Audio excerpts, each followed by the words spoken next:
Students, मैं आपसे यहाँ पर एक बात पूछना चाहती हूँ। कुछ सोल्जर्स हैं जिनकी पूरी तैयारी हो चुकी है, उन्हें पता है कि कहाँ पर एग्जैक्टली वॉर होने वाली है, उन्हें पता है कि उन्हें किससे लड़ाई करनी है, उनके पास में वर्ल्ड के बेस्ट वेपन्स हैं। ओके, बट स्टूडेंट्स, उनके साथ में दिक्कत ये है कि उनको ये नहीं पता कि वेपन्स को एग्जैक्टली यूज कहाँ पर करना है। ओके, उनको ये तो पता है कि कैसे करना है, बट ये नहीं पता कि कहाँ करना है। ओके, किस कंडीशन में करना है। ओके, अब इस सिचुएशन को अगर हम हमारी सिचुएशन से कंपेयर करें, जैसे कि हमने पूरे एकेडमिक सेशन में हमने साइंस को अच्छे से पढ़ लिया, हमने सारे फॉर्मूलाज रट लिए, हमने इवन सारे डायग्राम्स की भी प्रैक्टिस कर ली, बट स्टूडेंट्स, अगर हमें ये नहीं पता कि एग्जैक्टली हमें पेपर अटेम्प्ट कैसे करना है, आंसर्स को प्रेजेंट कैसे करना है, तो क्या हमें 90+ मार्क्स मिल पाएंगे? नहीं, नहीं मिल पाएंगे। ओके, क्यों? क्योंकि हमारे पास कितनी ही नॉलेज हो, अगर हम उस नॉलेज को हमारी आंसर शीट में अच्छे से प्रेजेंट नहीं कर पाए, तो एग्जामिनर को कैसे पता चलेगा हमें कितना आता है? नहीं पता चलेगा ना, है ना। तो इसके लिए हमें हमारी आंसर शीट को कैसा बनाना होगा? आउटस्टैंडिंग, ताकि एग्जामिनर बड़ा ही इंप्रेस हो जाए और थोड़े बहुत एक्स्ट्रा मार्क्स भी दे दे हमारी प्रेजेंटेशन के लिए हमें। ओके, सो स्टूडेंट्स, इसीलिए मैं आपके लिए आज ये सेशन लेके आई हूं जहां पर मैं आपको बताऊंगी how to attempt the subjective paper of your science. Okay, तो हम आज इस पर्टिकुलर सेशन में डिस्कस करेंगे सबसे पहले तो कि हमारे साइंस के पेपर के अंदर जनरल इंस्ट्रक्शंस क्या हैं। उससे हमें थोड़ा आइडिया लग जाएगा कि हम हमारी कैसे स्ट्रैटेजी प्लान करें, ओके, पेपर अटेम्प्ट करने के लिए। उसके बाद में हम बात करेंगे अबाउट टाइम मैनेजमेंट, क्योंकि अल्टीमेटली वही इंपॉर्टेंट है ना। हमें गिवन टाइम के अंदर अपना बेस्ट परफॉर्मेंस देके आना है। ओके, और स्टूडेंट्स, हम लोग कुछ डूज एंड डोंट्स को भी डिस्कस करेंगे जिसे हमें फॉलो करना है while writing the answers. Okay, तो मैं तो आपसे यही कहूंगी कि इस पर्टिकुलर वीडियो को आप एंड तक देखिएगा ताकि आपके 90%+ मार्क्स एकदम पक्के हो जाएं। ओके, तो चलिए चलते हैं हम लोग विदाउट वेस्टिंग एनी टाइम। सबसे पहले, जैसा कि मैंने आपको प्रॉमिस किया, मैं आपको बताऊंगी general instructions of your science examination. सबसे पहले नोट कर लीजिए कि आपका जो साइंस एग्जाम है वो कितने मार्क्स का है? 80 मार्क्स का। ओके, आपको जो गिवन टाइम ड्यूरेशन है जिसमें आपको पेपर अटेम्प्ट करना है वो है आपके 3 आवर्स। ओके, अब स्टूडेंट्स, अक्सर ऐसा होता था, कई बार कुछ बच्चों को बायोलॉजी अच्छी लगती है, कुछ बच्चों को फिजिक्स अच्छी लगती है, कुछ को केमिस्ट्री अच्छी लगती है, तो बच्चे ना अपने फेवरेट सब्जेक्ट को पहले अटेम्प्ट करना चाहते हैं ताकि वो कॉन्फिडेंट फील करें, है ना। होता है ऐसा, मेरे साथ तो होता था ऐसा, है ना।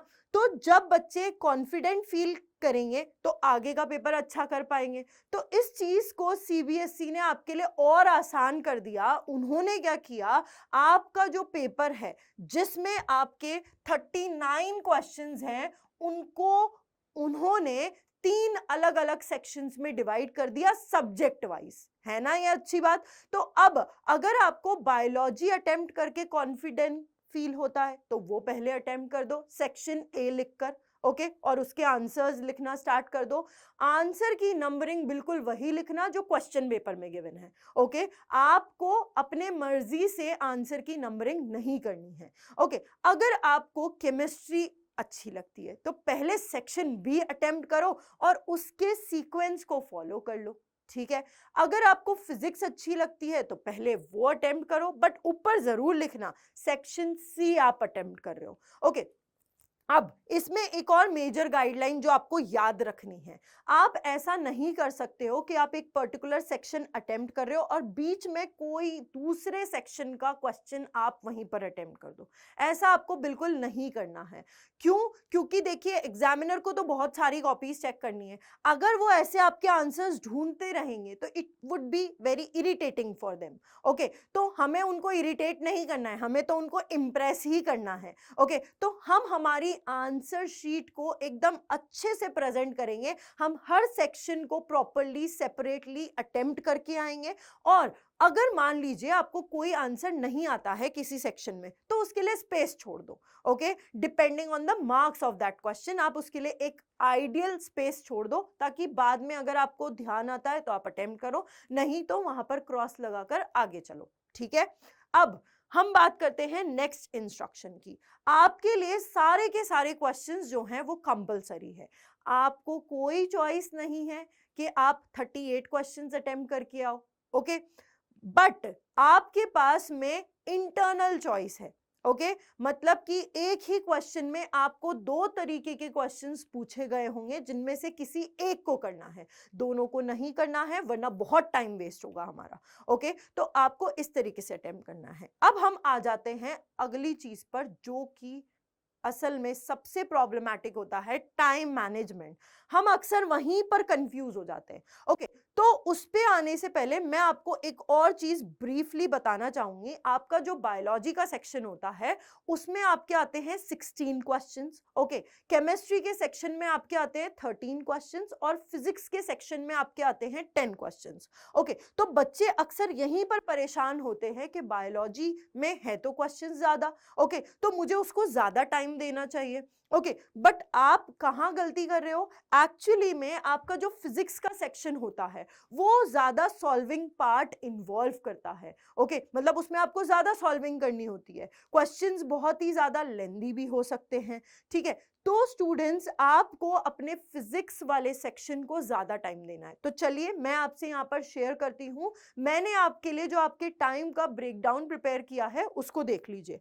तो अगर मैं बात करूं, अगर आप बायोलॉजी सेक्शन अटेम्प्ट कर रहे हो तो आप उसको ज्यादा से ज्यादा 60 मिनट दो।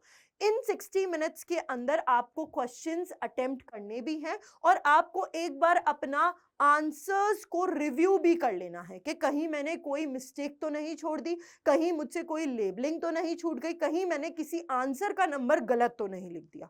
ओके, अब इसके बाद अगर मैं बात करूं केमिस्ट्री की, केमिस्ट्री में आते हैं आपके 13 क्वेश्चंस, उसके लिए 50 मिनट्स आपके लिए काफी हैं। ओके, तो आप लोगों के लिए यहां पर सबसे इंपॉर्टेंट रोल क्या प्ले कर रहा है? आपकी वॉच। वॉच जरूर पहन के जाना, वॉच नहीं पहन के जाओगे तो प्रॉब्लम होगी, पता ही नहीं चलेगा कब टाइम निकल गया। ओके, अब फिर बात करते हैं अपन फिजिक्स की। तो जैसा कि मैंने कहा, फिजिक्स में सबसे ज्यादा टाइम लगता है क्योंकि इसमें हमें कैलकुलेशंस करनी होती है, रे डायग्राम्स हमें इसमें बनाने होते हैं। ओके, और कई बार हमें कुछ न्यूमेरिकल्स भी इसमें सॉल्व करने होते हैं। ओके, तो स्टूडेंट्स इसीलिए हम फिजिक्स को देंगे 70 मिनट्स। उन 70 मिनट्स में हम हमारे 10 क्वेश्चंस फिजिक्स के अटेम्प्ट भी कर रहे होंगे और हम हमारे पूरे फिजिक्स के सेक्शन को रिव्यू भी कर रहे होंगे।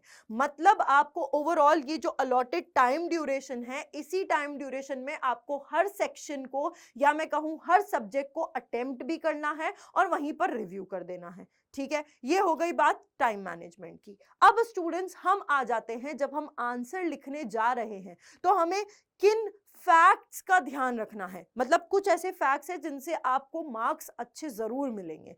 ओके, तो हम यहां पर बात करते हैं कुछ फैक्ट्स की। सबसे पहले तो क्वेश्चन को अच्छे से पढ़ो, करेक्ट पूछा है, इनकरेक्ट पूछा है, ट्रू पूछा है, फॉल्स पूछा है, क्या पूछा गया है अगर एमसीक्यू बेस्ड क्वेश्चन है तो। ओके, और अगर आपसे कोई न्यूमेरिकल सॉल्व करने के लिए आया है तो उसमें क्या वैल्यू दी गई है, प्लस साइन है, नेगेटिव साइन है, जो भी है, ओके, आपको उसी अकॉर्डिंगली करना है। यूनिट क्या मेंशन्ड है उसके अकॉर्डिंग करना है।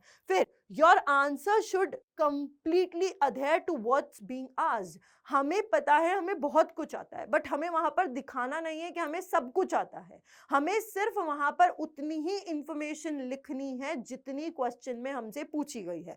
इसके पीछे कारण ये है, इससे हमारा टाइम बचता है। अगर हम एक्स्ट्रा इंफॉर्मेशन वहां पर लिखते हैं तो बहुत टाइम वेस्ट होता है। ओके, अब उसके बाद में determine the crucial points, keywords and the instruction given.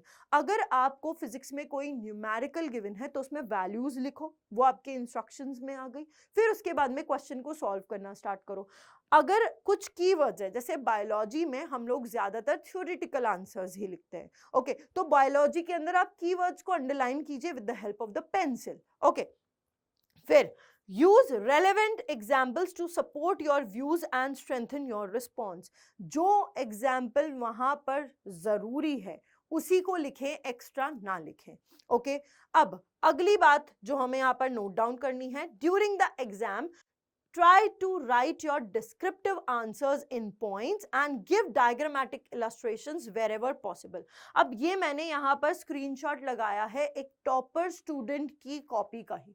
Okay तो आप देखिए उन्होंने यहाँ पर इस क्वेश्चन के अंदर डायग्राम बना दिया और यहाँ पर नीचे की तरफ इस डायग्राम की लेबलिंग भी करी है कि ये डायग्राम है क्या। ओके इसको एक टाइटल दे दिया प्रॉपर्ली, और उन्होंने जो लेबलिंग करी है वो बहुत ही नीट एंड क्लीन करी है। ओके स्टूडेंट्स, अब इसके बाद में हमें कुछ डूज एंड डोंट्स डिस्कस करने हैं। तो हम सबसे पहले बात करेंगे डूज की। अब डूज में आपको क्या फॉलो करना है, आप जब एग्जामिनेशन हॉल में जा रहे हैं तो आपके पास में क्या होना चाहिए, आपके पास में आपका black pen, blue pen, scale, eraser, pencil, ये चीजें तो इंपॉर्टेंटली आपके पास होनी ही चाहिए। ओके तो जब आप आंसर लिख रहे हैं आप ज्यादा से ज्यादा ब्लू पेन के अलावा ब्लैक पेन को यूज करिए, इसके अलावा और कोई कलरफुल पेन यूज करने की जरूरत नहीं है। ओके और अगर आप जेल पेन यूज कर रहे हैं तो वाटरप्रूफ वाला कीजिएगा। ओके अब इसके बाद में नेक्स्ट बात करते हैं, always mention the section name and answer number correctly. जैसा कि इस आंसर शीट में इन्होंने सेक्शन ए यहां पर लिखा है और इन्होंने क्वेश्चन 1, क्वेश्चन 2, क्वेश्चन 3, क्वेश्चन 4 इस तरीके से प्रॉपरली यहां पर according to the question paper numbering की है, तो that is most perfect thing. Okay अब इसके बाद में नेक्स्ट बात करते हैं, अगर आपके पास में डायग्राम बेस्ड क्वेश्चन आया तो आपको क्या करना होगा, डायग्राम सबसे पहले तो किससे बनाओगे, पेंसिल से बनाओगे। ओके लेबलिंग अगर मार्क कर रहे हो तो राइट हैंड साइड पे करोगे। ओके और डायग्राम को एक टाइटल भी आप देंगे। ओके अब अगर हम बात करें फिजिक्स की, तो फिजिक्स में जो रे डायग्राम्स होते हैं वो आप किसकी मदद से बनाएंगे, you are going to draw it with the help of scale. Okay जिससे कि आपका प्रेजेंटेशन एकदम नीट एंड क्लीन लगेगा। देखिए यहाँ पर इस स्टूडेंट ने एकदम प्रॉपरली यहाँ पर रे डायग्राम बनाए हैं, मतलब कोई भी लाइन आड़ी टेढ़ी नहीं जा रही है, क्यों, क्योंकि इन्होंने स्केल यूज किया होगा। ओके तो अब आप देखिए इनकी कॉपी कितनी नीट एंड क्लीन लग रही है। ओके अगली बात करें तो draw a margin to do the rough work. आपको एक मार्जिन यहां पर प्रॉपरली ड्रॉ करनी है, जो भी आपको रफ वर्क करना है आप रफ वर्क इधर नहीं करेंगे। ओके तो आप ध्यान रखिए कि आपकी जो आंसर शीट है उसमें इस तरफ और इस तरफ आप ज्यादा कुछ नहीं लिखेंगे, आपके पास में सिर्फ इतना एरिया है जहां पर आपको लिखना है एग्जैक्टली आपके आंसर्स को। ओके अब इसके बाद में बात करते हैं, जब भी कोई डिफरेंस बेस्ड क्वेश्चन आया तो आपको टेबल बनानी है। अब देखिए यहाँ पर इस स्टूडेंट ने इस क्वेश्चन में जहां पर movement of leaves of a sensitive plant और movement of a shoot towards light में डिफरेंस पूछा था, वहां पर उन्होंने टेबल बनाई है प्रॉपरली। तो आपको ऐसे ही टैबुलर फॉर्मेट में वहां पर अपना आंसर प्रेजेंट करना है। Okay that gives a better presentation because. Okay अब इसके बाद में बात करते हैं कि आप जब भी सप्लीमेंट्री शीट ले रहे हैं ना, उस पे भी अपना नेम, रोल नंबर और जो डिटेल्स आपने मेन आपकी आंसर शीट पे लिखी थी वो भी लिखें। ओके क्योंकि हो सकता है जब आपकी आंसर शीट्स चेक होने के लिए जाएं उस दौरान कुछ आंसर शीट्स कहीं पर मिस हो जाएं, तो एटलीस्ट उसके ऊपर अगर लेबल प्रॉपरली होगा तो वो इजीली ट्रैक हो जाएगी। ओके फिर हम बात करते हैं अंडरलाइन द इंपॉर्टेंट कीवर्ड्स। अब आप यहां पर देखिए इन स्टूडेंट ने इंपॉर्टेंट कीवर्ड्स इतने अच्छे से पेंसिल से यहां पर अंडरलाइन कर रखे हैं। ओके तो आपको भी ऐसे ही अंडरलाइन करना है, पूरा आंसर नहीं अंडरलाइन कर देना है, important words which are relevant, जो कि एग्जामिनर को देखने ही चाहिए अगर आप अच्छे मार्क्स स्कोर करना चाहते हैं तो। ओके ठीक है अब अगली बात करते हैं डोंट्स की। आपको वाइट एरिया जो आपकी आंसर शीट का होता है या एक्सट्रीम बॉर्डर्स जो होती हैं उस पे नहीं लिखना है, क्योंकि फोल्ड करते टाइम वो डैमेज हो सकती हैं, तो इसलिए वहां नहीं लिखोगे। फिर बात करते हैं आपको रेड और ग्रीन इंक पेन यूज नहीं करना है। ओके अगर आप रेड और ग्रीन इंक पेन यूज कर रहे हो तो वो सही नहीं है, क्योंकि ये टीचर्स के लिए होता है। ओके फिर बात करते हैं don't scribble on the answer sheet. Scribbling नहीं करो। अगर आपसे कोई गलती हो गई है, फॉर एग्जाम्पल आप कुछ चीज लिखना चाह रहे थे और आपने उसको कुछ गलत लिख दिया है, जैसे कि मैं यहाँ पर आपको करके बताती हूँ, ये आपकी आंसर शीट है। ओके, अब मैं यहाँ पर वाइट की स्पेलिंग लिख रही थी तो मेरे से ये ऐसे हो गया, मैंने ये गलत लिख दिया, तो मैं इसको ऐसे ऐसे नहीं करूंगी। Rather what I am going to do, मैं इस स्पेलिंग को जो मैंने यहाँ पर गलत लिखी थी, फॉर एग्जाम्पल मैं इसको सिंपली एक कट लगा दूंगी, बस दैट्स इट। ओके, बिकॉज ये अच्छा नहीं लगता। आप ऐसे जरूर कर सकते हैं ज्यादा से ज्यादा, ठीक है। अगर आप इसमें भी कंफर्टेबल नहीं है तो आप सिंपली एक इसके ऊपर क्रॉस लगा दें इस वर्ड के ऊपर, ठीक है। आपको ये चीजें फॉलो करनी है while writing your answer. Okay, अब हम बात करते हैं नेक्स्ट पॉइंट की, that is going to be don't draw the diagrams with a pen. क्योंकि अगर डायग्राम्स ड्रॉ करते वक्त कुछ गलती हो गई तो वो फिर as it is carry forward होगी। ओके, आप उसको करेक्ट नहीं कर पाओगे। पेंसिल से करेक्शन हम कर सकते हैं क्योंकि हम इरेज कर सकते हैं पेंसिल का लिखा हुआ, हम पेन का लिखा हुआ इरेज नहीं कर सकते, उससे हमारी आंसर शीट अनटाइडी हो जाएगी। ओके, सो इस सभी के पीछे कुछ रीजंस है। तो अब स्टूडेंट्स हम बात करते हैं about the subject wise strategy. Biology में क्योंकि डायग्राम बेस्ड है, इसके अंदर बहुत सारे क्वेश्चंस, इसीलिए हमारे बायोलॉजी सब्जेक्ट में डायग्राम्स एक इंपॉर्टेंट रोल प्ले करते हैं। तो अगर आपका 3 या 5 मार्क्स का कोई क्वेश्चन है और उसमें डायग्राम नहीं पूछा है बट आपको आता है तो बिल्कुल बनाइए। ओके, और वहां पर प्रॉपरली लेबलिंग कीजिए और सारी लेबलिंग इस तरीके से राइट हैंड साइड पर होनी चाहिए, ठीक है। फिर हम बात करते हैं अगली चीज की, केमिस्ट्री की। केमिस्ट्री में डिटेल्स बहुत इंपॉर्टेंट रोल प्ले करती है। केमिस्ट्री के अंदर आप अगर इक्वेशंस लिख रहे हैं, बैलेंस इक्वेशन लिखिए। उसके बाद में अगर आप स्टेट्स ऑफ मैटर को वहां पर स्पेसिफाई कर सकते हैं, जो भी प्रोडक्ट फॉर्म हुआ है उसमें लिख सकते हैं solid, liquid, gas, aqueous, like this, तो जरूर लिखिए। ओके, उसके बाद में बात करें नेमिंग की, तो आप IUPAC नेम्स को यूज करिए जहां तक पॉसिबिलिटी है। उसके बाद में अगर हम बात करें ऑब्जर्वेशन की, तो आप ऑब्जर्वेशन इस तरीके से लिखिए, अगर कहीं पर कोई चेंज आया, ब्रिस्क एफरवेसेंस निकला, तो आप वहां पर उसको मेंशन करिए। और अगर कोई कलर चेंज हो गया, कोई कलर फेड हो गया, तो वो भी आप वहां पर चेंज मेंशन कीजिए अपने आंसर में। ओके, अब हम बात करते हैं फिजिक्स की। फिजिक्स में प्रिसीजन इज द की। तो यहां पर आपको फॉर्मूला सबसे पहले लिखना है, वैल्यूज सब्स्टिट्यूट करने से पहले। ओके, उससे आपका आंसर प्रेजेंटेशन बहुत ही प्रॉपर होगा। और यूनिट्स लिखना जरूरी है। अगर आप यूनिट नहीं लिख रहे हो, जो भी आपकी कैलकुलेशन से आपका आंसर आया उसके साथ, तो आपके मार्क्स डिडक्ट हो सकते हैं, क्योंकि उससे पता नहीं चलेगा एग्जामिनर को कि एग्जैक्टली आपका आंसर करेक्ट है या नहीं है। ओके स्टूडेंट्स, और इसके अंदर जब आप न्यूमेरिकल सॉल्व कर रहे हैं तो सारे स्टेप्स क्लियरली वहां पर मेंशन कीजिएगा। उसके अलावा अगर आप रे डायग्राम्स बना रहे हैं, उन रे डायग्राम्स में एरो जरूर बनाइएगा। ओके स्टूडेंट्स, तो ये हुई आपकी सब्जेक्ट वाइज स्ट्रैटेजी। अब हम एक बार क्विकली रिकॉल कर लेते हैं एग्जैक्टली हमें क्या क्या चीजें ध्यान रखनी है। सबसे पहले हमें नीट हैंडराइटिंग मेंटेन रखनी है। उसके बाद में अगर हम डायग्राम्स बना रहे हैं, उनकी लेबलिंग हमें क्लियर करनी है। कीवर्ड्स अगर हम ले रहे हैं तो हमें उन्हें अंडरलाइन प्रॉपर्ली करना है। स्ट्रक्चर अगर हम आंसर का फ्रेम कर रहे हैं तो हमें पता होना चाहिए इंट्रोडक्टरी पार्ट में क्या आएगा, बॉडी मतलब कि मिडिल में हमें क्या लिखना है ड्यूरिंग राइटिंग द आंसर, और एंड में हमें आंसर में क्या कंक्लूजन लिखना है।